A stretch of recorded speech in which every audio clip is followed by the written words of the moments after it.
We're going to get started. Are you ready, Jane? Okay, great. Good morning, everyone. My name is Lisa Fiore, CEO and co-founder of Landscape Hub. Want to welcome everyone to today's webinar, hosted by Landscape Hub and sponsored by Spring Meadow Nursery. We're extremely excited to have you and host you today. So thank you for joining us. Before we dive in, just a quick housekeeping note. Today's webinar is being recorded. So we will share the recording with everybody that has signed up. That will go out in a follow-up email. And you are free to, share that link and that recording with colleagues and or future reference.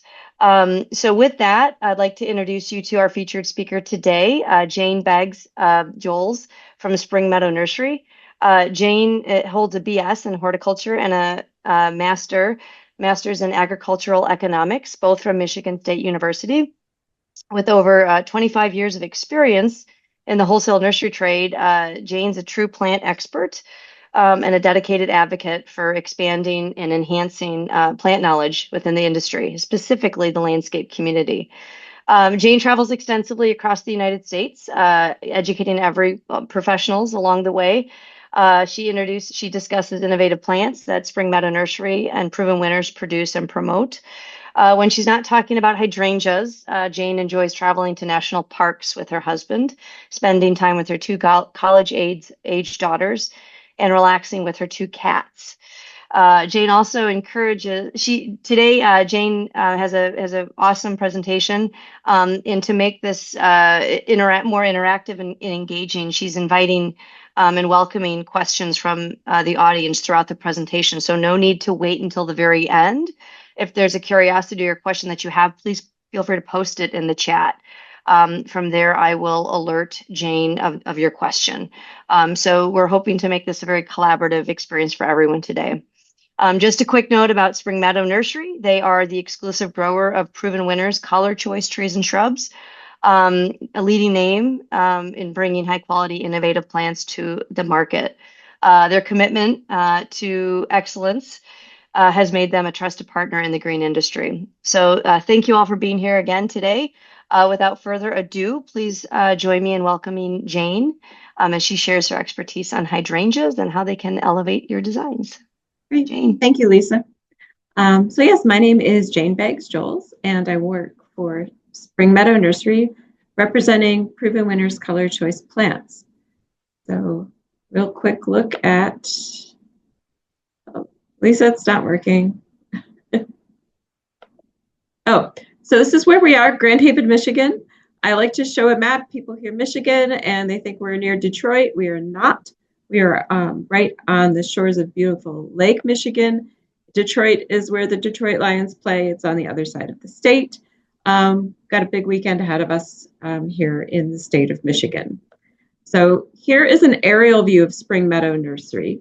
This picture was taken a couple years ago, probably needs to be updated, and it was obviously taken in the summer. But we've got about 70 acres of production space and another probably 100 acres of stock fields, research and development greenhouses, and other non-production space. And what we produce is liners. The largest size plant that we produce at our facility is a quart. And I like to make that clear that the plants we produce are sold to growers across North America, and they're the ones that would grow these plants onto finished size for you to put into a landscape or for you to put up for sale at a retail store. I do not recommend in most cases that you take one of our plants as a quart and put it directly in a landscape. No one's really going to be all that happy. Please go to one of our customers and buy a finished plant from them. Landscape Hub is a great place to find those larger specimen plants. So not only do we grow the plants, we also breed and select and introduce them. If it's a woody ornamental in that white Proven Winners container, it literally started here at Spring Meadow Nursery. And this is our head plant breeder, Megan Matai. She is a friend of mine. She is really good at what she does. and she has bred some fabulous plants. We also work with breeders around the world to find good new plants to introduce to the trade. So once we select them, we introduce them, we propagate them, send those little baby plants out to growers.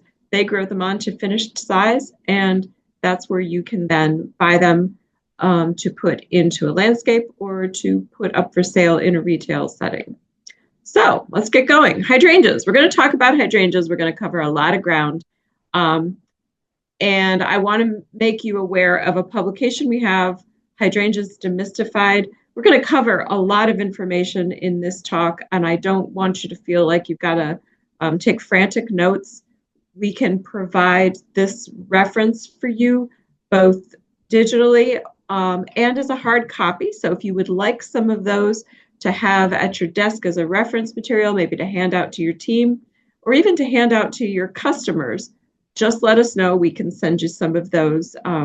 This was something that we designed for consumers, and it turned out to be very popular with the trade as well. And it is our most popular piece of literature, and I'm happy to share it with you. So I'll put some information up about that later on in the talk. All right, let's get going. First thing to know about hydrangeas is species matters. So if you are uncomfortable with nomenclature, you need to get over it, because you do need to know the species of the hydrangeas to make the best decision about how to care for them and to know what the right plant is for you to use in a project. So I'm going to start with a couple easy ones. So this is climbing hydrangea, easy to recognize because it is climbing. Now you'll see here is Hydrangea hydrangioides. That was a recent change by the botanical nomenclature people. I came up knowing it as Hydrangea anomala petiolaris. So I think it still answers to that name in the trade, but if you see Hydrangea hydrangioides, that is the latest name for this plant. So again, it's climbing, pretty easy to recognize, and it's a pretty simple plant, right? It flowers on old wood, and the flower color doesn't change. And the biggest question we have about this plant is, why isn't it flowering? And that usually comes down to the fact that the plant just isn't ready to do so. The plant typically won't flower until it's fairly well established in a mature plant. So if you just installed it in the past couple years, it may not be blooming. And there's nothing we can do about that. I'm afraid you're just going to have to wait a little bit until it's really well established on that tree or that trellis, whatever it is that you've used as a support mechanism. The other thing that may affect the flowering is the amount of sunlight it gets. This is a part sun to full sun plant. And if you are in the more northern part of its range, it might want a bit more sun to flower a lot. So that's something to keep in mind as you're planting it, to make sure that it is going to get, enough sun to encourage that good flowering. But don't plant it this year and expect that you're going to see a lot of flowers on it. And just don't prune it, just let it do its thing. The other plant that's pretty easy to identify is Hydrangea quercifolia. This is a wonderful native species of ours, oak leaf hydrangea, and it has panicles of hydrangea flowers. It flowers on old wood. The flowers typically open white and turn pink, and this color is not affected by the soil. The plant is going to do what it's going to do. And what I really like about it, though, is that the flowers are nice, but I really feel like the show is in the foliage. And this is where you can see how it got both its common name and its botanical name. It is the oak leaf hydrangea. And in fall, this plant is glorious. So wonderful plant to have in a landscape design. This, I'm teasing you a little bit. This is a very new selection, and the first liners of it will be going out next year. So honestly, it's a couple years before you're going to see a finished plant of this particular variety. But in the meantime, please plant oak leaf hydrangeas. They're a wonderful plant.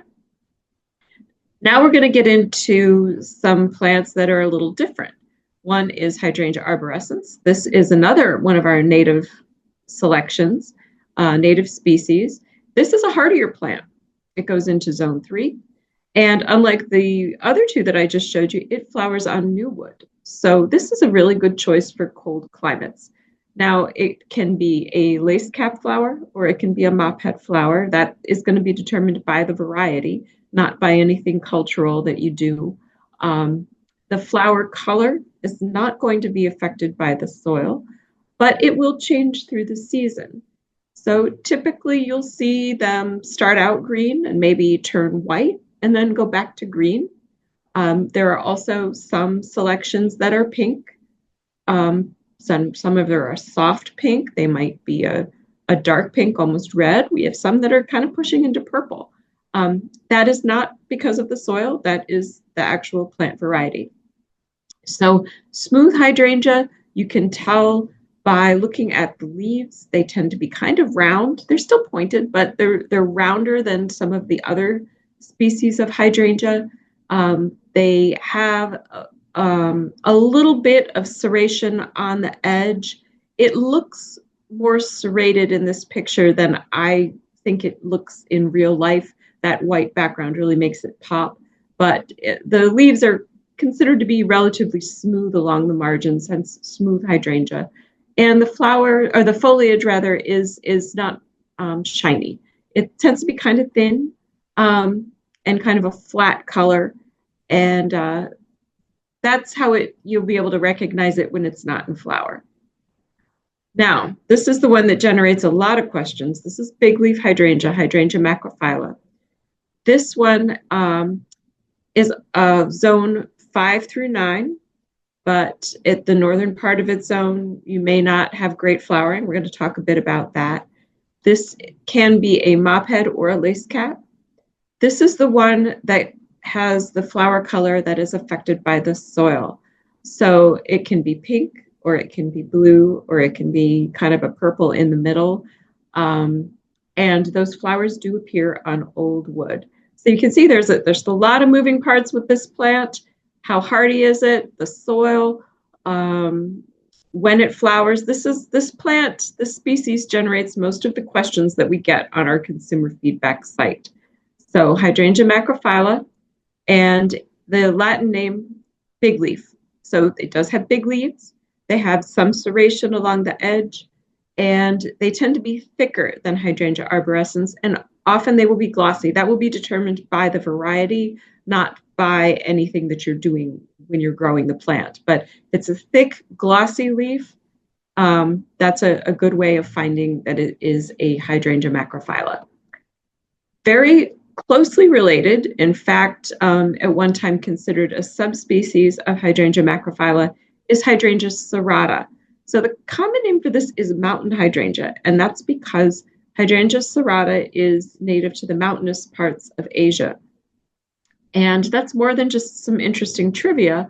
It's important because by being native to the mountainous regions of Asia, it is a little better able to handle some tough weather, right? It has better bud hardiness. This is significant. You can see it's a zone 5, maybe zone 4, pushes into zone 4. It's better bud hardiness coming through winter. So if you are in a colder climate or a climate where you have a lot of wild swings in the temperature through the winter, or in the spring, if you get those crazy spring freezes, the mountain hydrangeas are going to come through those kind of challenging temperature shifts better than a Hydrangea macrophylla. It, like the Hydrangea macrophylla, has flowers that are affected by the soil, but its flowers tend to be lace capped. You don't typically see a mop head on a Hydrangea serrata. And you can see here it is a beautiful lace cap. I like lace caps. I know that most consumers want the big mop heads. I'm team lace cap. Try and convince other people to grow lace caps as well. They're beautiful. I think they're quite elegant. But if you look at the foliage of Hydrangea serrata, you can see it has more jagged teeth. It's more serrated, hence serrata along the margins. And these leaves are a little bit pointier, and they don't tend to be glossy.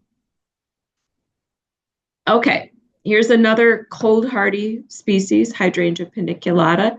You may know this is PG hydrangea. And this is, you probably all recognize this. It has the panicles, it flowers on new wood, very cold hardy. The flowers do change through the season. That flower color change, though, is not due to the soil. It's just the natural maturation of the flowers. Now, the intensity of that flower color change will be determined by both the variety and it will be determined by your weather. So I'll talk about that a little bit later on, but it is not the soil that prompts these flower color changes. And if you're looking to identify it, you can see it's got a panicle bloom. And the leaves are very oval and they're pretty smooth. They're not shiny. The leaves, frankly, are not all that showy. And then finally, this is a newer group of hydrangeas that's coming on the market. These are cascade hydrangeas. They're a wide cross. There's several different species of hydrangeas because trust me, there are lots of species of hydrangeas. I'm just talking about the ones that we find in the trade typically. So this is a wide cross. It is not one that I am recommending right now for a lot of landscape use just because it's not quite as hardy. We're still kind of testing the northern range of this plant. We are seeing some signs that it is a little hardier than we originally thought, but I'm still being pretty cautious about it when I talk to landscapers. It certainly is a fabulous plant for enhancements if you have some container plantings that you want to do. If you're a retailer, boy, you put these things on the shelf and they will fly off the shelf. They are very floriferous. They flower on old wood and they have flowers appearing all the way down the stems for just a truly fabulous show. You can see where if you had this in a retail setting, people would just grab them. They would just absolutely want them. The retailers who had them this past year, they sold out. And if you are a landscaper and you're maybe working on a venue for a special event, or maybe you have a client who just likes to have beautiful planters around their property, this is a wonderful choice. And if you're in a very mild region, you might want to try it in ground. But as I said, I'm being kind of cautious about it. And these plants, they are affected by the soil in terms of the color. There are several colors available now. Fun plant to keep an eye on. And definitely, if you are working on an event venue, this is one that I think is going to make your client pretty happy. So, okay, we talked about species, and one of the things I mentioned when I talked about all of these species was if they flower on old wood or new wood. So if you're not familiar with those terms, you really need to know them before you get into hydrangeas. If it's old wood, that means that it is setting its flower buds on the previous season's growth. So the plants that flower on old wood, you do not want to prune them. If you can avoid pruning them completely, please just avoid pruning them. That's the simplest thing. If you must prune them, do it right after they flower. And you want to give them the rest of the growing season to set those flower buds for the following year. If they flower on new wood, you can prune them after they flower. You can prune them pretty much anytime from fall till early spring. I recommend waiting until late winter, early spring to prune them. I think that they have a nice effect on the landscape when they're left intact. In the northern part of its range, I think that they will actually overwinter better if they're left intact through the winter. And plus, it's a good like late winter job. I think you have other things to do in the fall, but late winter, that's a good time to go prune these guys. And pruning them back will prompt the new growth where the flowers come from. Now, rebloomers, those are a little different because reblooming hydrangeas, these are Hydrangea macrophylla typically, and Hydrangea serrata, which traditionally bloom on old wood. But we have some new selections that also bloom on new wood. So they flower on old wood like traditional macrophyllas. And then they have more flowers coming on the current season's growth. So this is important whether you are in a very cold climate or if you're in a milder climate. If you're in a cold climate, It means that if those flower buds are damaged over winter, whether it's through a very cold winter or crazy spring weather, or honestly, someone just, pruning them at the wrong time, you're going to get a second chance at flowers. And if you're in a milder climate, you may also have problems with spring frosts and freezes that are damaging those flower buds. But even if you do, have success with the early summer blooms, you have more flowers coming through the summer. And these are just a wonderful addition. I do recommend treating them like traditional macrophylla, meaning try not to prune them. You can certainly deadhead them, but try not to prune them. Leave them intact, and then you get those bonus flowers later in the year. They are not really hardier than traditional macrophylla, unless we are looking at the ones that have some Hydrangea serrata blood, where the breeders have gone and brought some Hydrangea serratas bloodlines into the breeding. And with those, we are seeing that they are a bit hardier than a Hydrangea macrophylla. So if you're in a colder zone, I really encourage you to look for a variety that has some Hydrangea serrata in it. This is a picture of Let's Dance Can Do, which has a lot of serrata blood in it. You can see it's more of a lace cap type flower. This picture I took a year or two ago, late fall, almost Halloween, and it was still putting out new flowers. And it also has this bonus nice fall color. So look for the Hydrangea serrata if you want the most cold hardy of them. Okay, the next thing we're going to talk about is soil, because sometimes soil matters, but not always. So before you get all wound up about what kind of soil you've got, look at the species. Remember, I started with species because it is important. Check the species because remember, not all of them are affected by the soil. And then I'm going to say check the variety, because even within Hydrangea macrophylla, you're going to have some differences in their coloration, how they respond to the soil. And then before you start doing anything, check the soil. Get a soil test, because you need to make sure you've got aluminum in the soil. Aluminum is what causes the flowers to turn blue on Hydrangea macrophylla and Hydrangea serrata. The aluminum is only available if the soil is more acidic.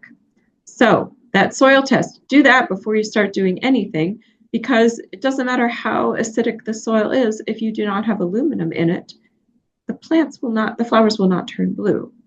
And as an aside, don't put weird stuff in soil, just go with aluminum sulfate. I know there are all kinds of things online, people telling you to put pennies or rusty nails in the soil to turn the hydrangeas blue. Don't. I mean, for one thing, like rusty nails in the soil, that's just an accident waiting to happen, Tetanus, anyone? Don't do it. Just go buy a proper soil amendment and put it in the bed. And please encourage your customers to do that as well, because treating that soil is something that is going to need to be done again and again. Treating soil to make the flowers blue, it's kind of like dyeing your hair. You don't just do it once and walk away and those flowers are forever going to be blue. If you have to treat the soil to make the flowers blue, you're going to have to continue it. You're going to have to do it every year. So make sure that your customers know that they're going to need to do that. And please encourage them to do it with a proper treatment and not some weird thing that they found online. So the blue flowers, this is important if you are a landscaper or a retailer, because it's going to take some time for them to turn blue. And the default for most potting soils is to produce pink flowers. And we get questions from people. They see the plant tag shows a blue hydrangea, and the plant they're looking at has a pink flower, and they're like, why? Is this the wrong variety? No, it's the right variety. But if the grower hasn't treated the potting soil to make the hydrangea blue, it's probably going to be pink. So if you want blue hydrangeas, whether this is for your retail garden center or you want blue hydrangeas to put into a landscape job next year, I suggest you talk to your grower and see if they have a crop of hydrangeas that they are treating to make them blue. And if they don't, it's fine. The hydrangeas will turn blue, but it's going to take a little bit of time, and they might not be blue that first year. So think ahead.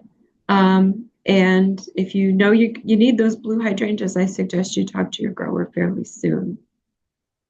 Okay, and variety does matter. Now remember, these are all, I'm assuming we were talking about Hydrangea macrophylla or Hydrangea serrata or some combination of the two. You know that they can turn blue, but look at the varieties because some varieties are easier to turn blue than others.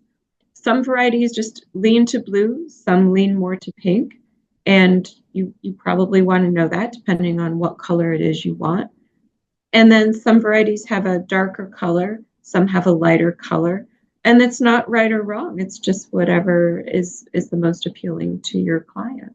So take a look at those varieties.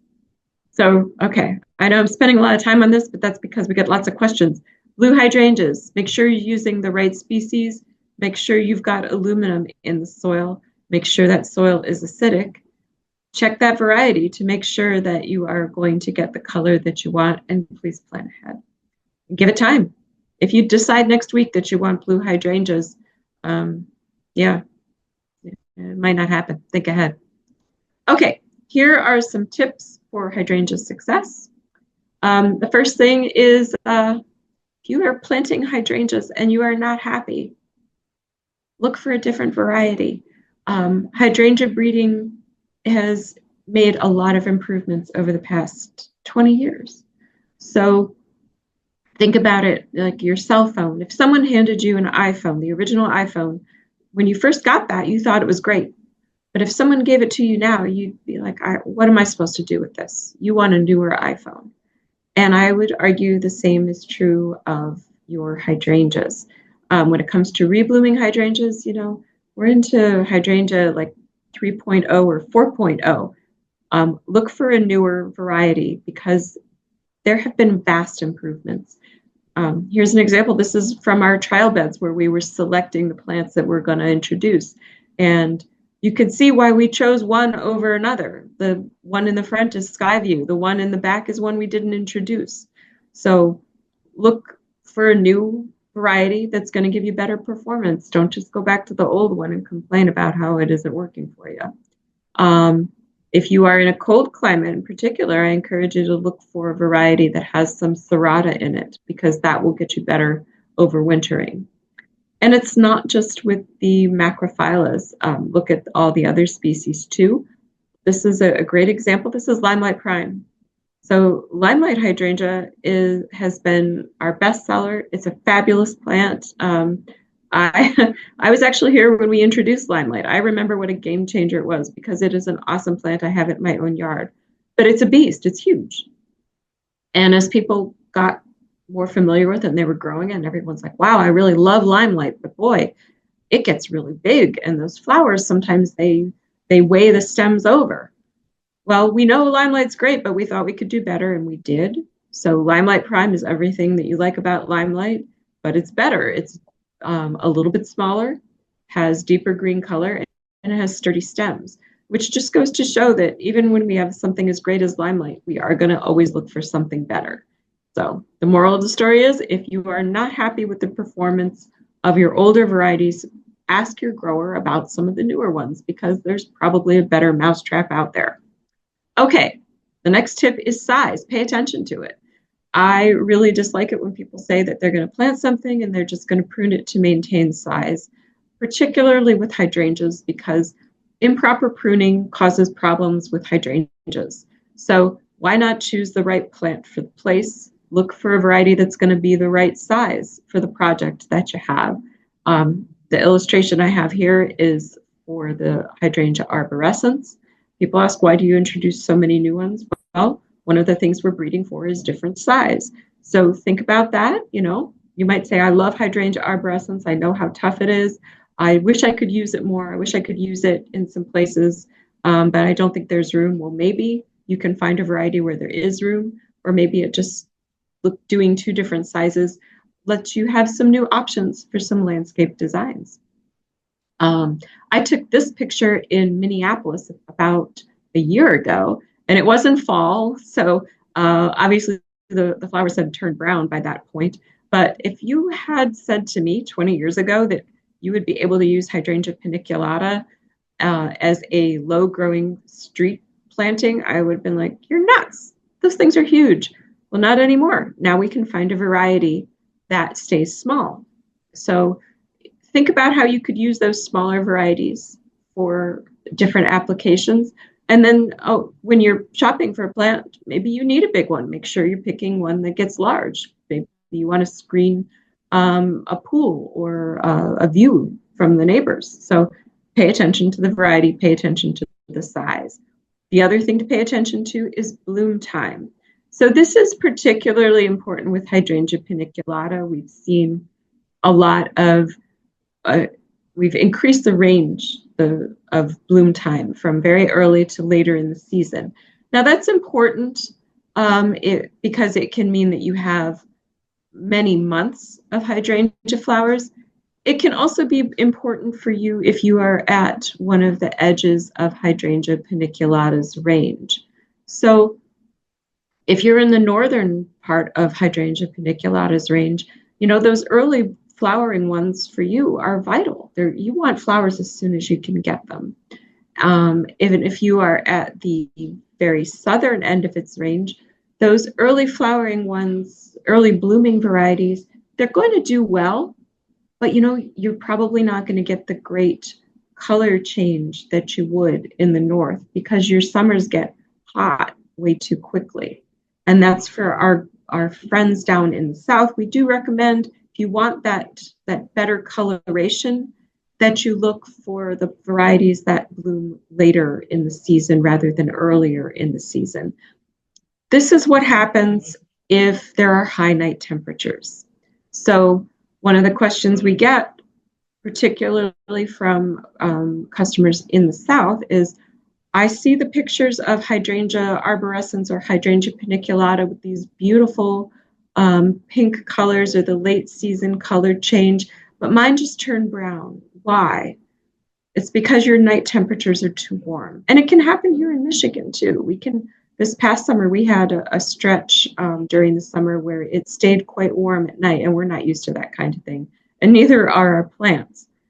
And this is what happens. The flowers turn brown.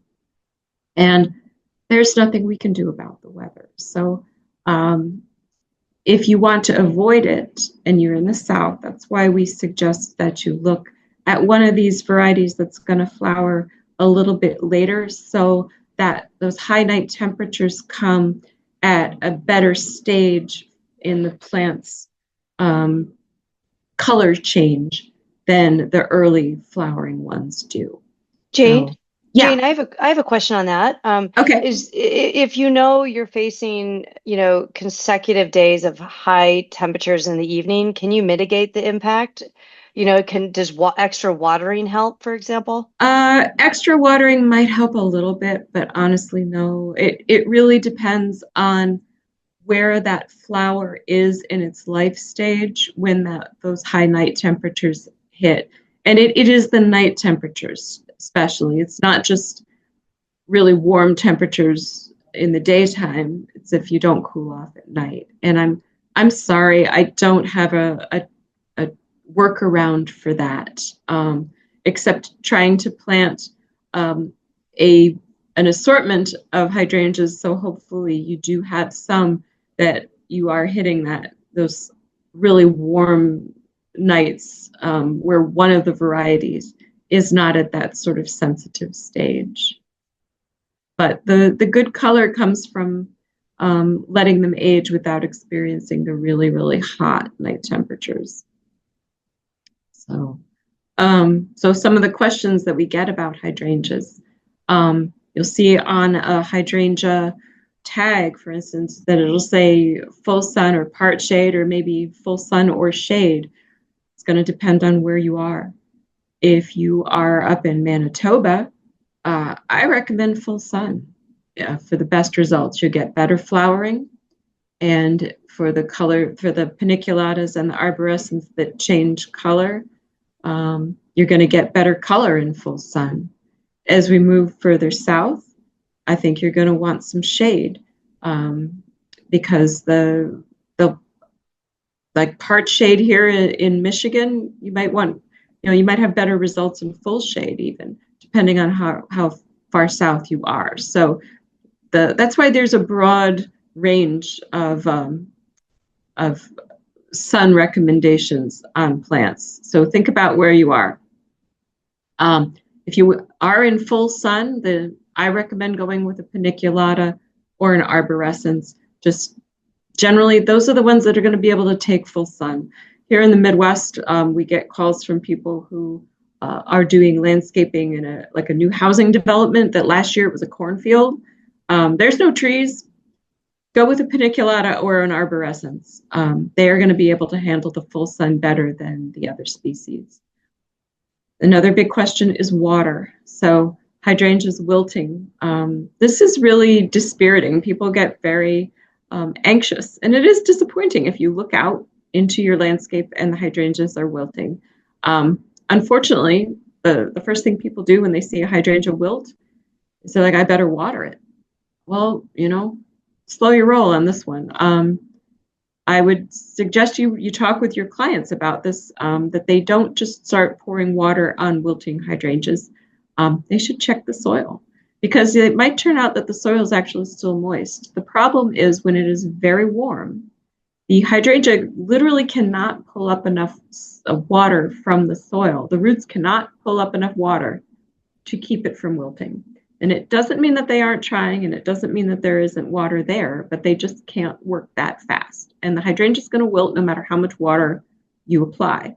Now, if the soil is moist and you add more water, you may create a problem where the roots are drowning, and that's bad too. You might encourage there to be some problems with root rot. So don't just water when the hydrangea wilts. Check that soil. I do recommend if it is a problem, try to avoid planting hydrangeas, particularly Hydrangea macrophyllus. Boy, if you plant them where they are getting a lot of hot afternoon sun, they're probably going to wilt, even in Michigan here. Like this picture was taken here in Michigan. So try to avoid planting macrophyllus where they're going to get a lot of very warm afternoon sun. A bit of shade in the afternoon is a good idea. So if you are in an area where there's going to be water stress, whether it's just hot afternoon sun, or you just are in an area where you don't have quite as much water typically, I like paniculatas and arborescens. I think that they are much better choice. They require less water than the macrophyllus and the serratas. The quercifolias can take a bit of drought once they're established, but certainly not like Arizona drought, but they can handle a bit of water stress too. Just make sure they're established. Okay, another hot topic for hydrangea questions is cold. I've already mentioned this, but I like the mountain hydrangeas, Hydrangea serrata, for areas that are just colder, and also hydrangeas where you have a lot of very erratic spring weather, where you have frosts and freezes. The mountain hydrangeas are going to do better. So I like the mountain hydrangeas, Hydrangea serratas. They tend to be lace caps. As I said before, like lace caps. But if your client wants the mop head, you look for one of the newer selections that is a cross of macrophylla and serrata, and then you will get a bit more of that hardiness. If you're really cold though, let's look at the paniculatas and let's look at the arborescens, because they are going to do a lot better in cold weather. They're inherently hardier and they flower on new wood. So these are my choices for cold climates. No surprise, my easy button for most hydrangea questions is paniculata or arborescens. There are lots of selections. There are lots of choices. I'm sure we can find one that is going to be the right one for your customer and for that particular project. So that was a lot. That is the end of my content, really. So I'm ready to take more questions. But if you're sitting there and you're thinking that's a lot, there was a lot of Latin. I think I'm done. That's fine. But we do have this resource that I mentioned earlier in the talk, and I'm happy to send it to you, a hard copy. I listed here the address if you want to download a digital copy to share, But if you would like some of those for your crew or for your clients, just let me know. Jane, we did have some questions. My apologies. They came That's okay. in. And they came in a little delayed on my end. We have a attendee inquiring regarding the Hydrangea paniculata, Mm-hmm. the alter name of PG. What does PG stand for? Okay, this is a blast from the past. PG comes from um, uh, Paniculata grandiflora, I believe was the name of it. It was an old variety, just that was really the standard in the trade for many years. But I don't think that I've seen that for sale commercially, probably in 30 years. So, but you may see it still referred to that in some older literature. Yeah. And we have another question for Zone 5, the Mm-hmm. Midwest. Do you recommend plastic collars and leaf mulch at the base of Hydrangea macrophylla? I'm not into the plastic collars, no. Um, I think a good layer of mulch is a good idea. Um, Now, back before the reblooming hydrangeas, it was sometimes people would actually make a protective cage for their macrophyllus over winter. They'd make sort of a cage out of chicken wire and they'd fill it with leaves and let the plants overwinter in those. And that would have some insulation for the flower buds over winter. Um, I don't think we need to do that anymore. We have some better choices in terms of plants, but I would I would recommend a good layer of mulch around the roots at least to get through the winter. Um, and macrophyllus, honestly, in the Midwest, I do like to have them planted earlier in the season rather than late in the season. A fall planting of macrophyllus um, makes me a little nervous. And if it is a fall installation, I definitely want you to put a good layer of mulch around them. Yeah. Yeah. But the plastic collar, I'm not into that. Yeah. No. Right. Can you split hydrangea plants once they get to a mature size? And how do they handle relocation? Okay. Um, the first question, can you split them? Can you divide them like you would a perennial? No. I mean, you can try sawing it in half, and if it's like a paniculata or an arborescens, they're pretty tough and they might live, but they are not a plant that you want to treat like a perennial in terms of dividing it. Yeah, and a macrophylla, I don't think I would do that, and I would not do that to an oak leaf. They tend to be more rigid, more I wouldn't say brittle, but they're a woodier plant. I would not do that to those. Um, and then relocation, they can be relocated. What I would recommend, if it's a big plant and you're relocating it, I would recommend that you cut it back down pretty hard before you move it. It's going to make it easier to move. Although if it's like a big paniculata, you might need to leave enough of a branch, if you have to use a tow rope to pull it out, I guess. Um, but you want to cut it back, and when you replant it, make sure it's gets all the good treatment that you would for planting any larger specimen.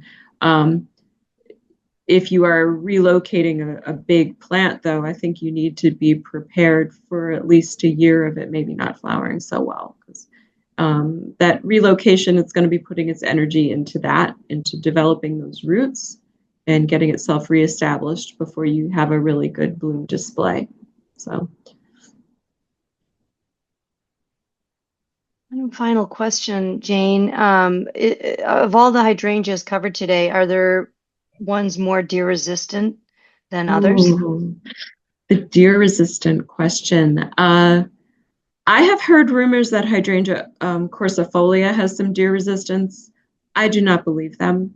Um, I'm afraid that deer like hydrangeas, and I do not have a good answer for you on that. We've been asked about breeding deer resistance into hydrangeas, and I am not aware of a way to do that because there doesn't there's not like a gene that you can breed into a plant to make it deer resistant. So yeah, if you are in an area where there is heavy deer pressure, um, my my advice is to go with either a plant like an oak leaf hydrangea, just because it has a lot of um, merit on its foliage, so you do still have a handsome plant. Um, or to look at the paniculata or the arborescens because they flower on the new growth, and they can, if the deer do eat them down to the ground over the winter, they're not going to be bothered by it. Um, the one kind of hazard with that is I have found that with the paniculatas, um, sometimes the deer, especially the baby deer, seem to like the new flower buds when they come out.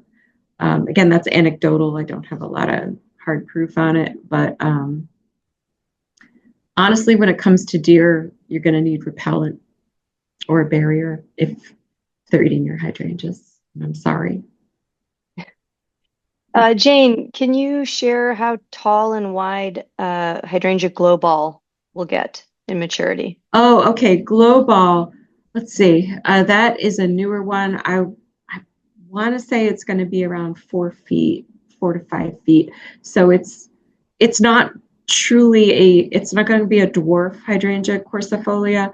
It has a very nice rounded habit, a nice round ball shape, and outstanding fall color. So um, again, you're not going to be able to get that for another year or two, but I'm pretty excited about it. So, Um, this is from an attendee in Zone 5. For considering all the species being equal, what gives the best fall color?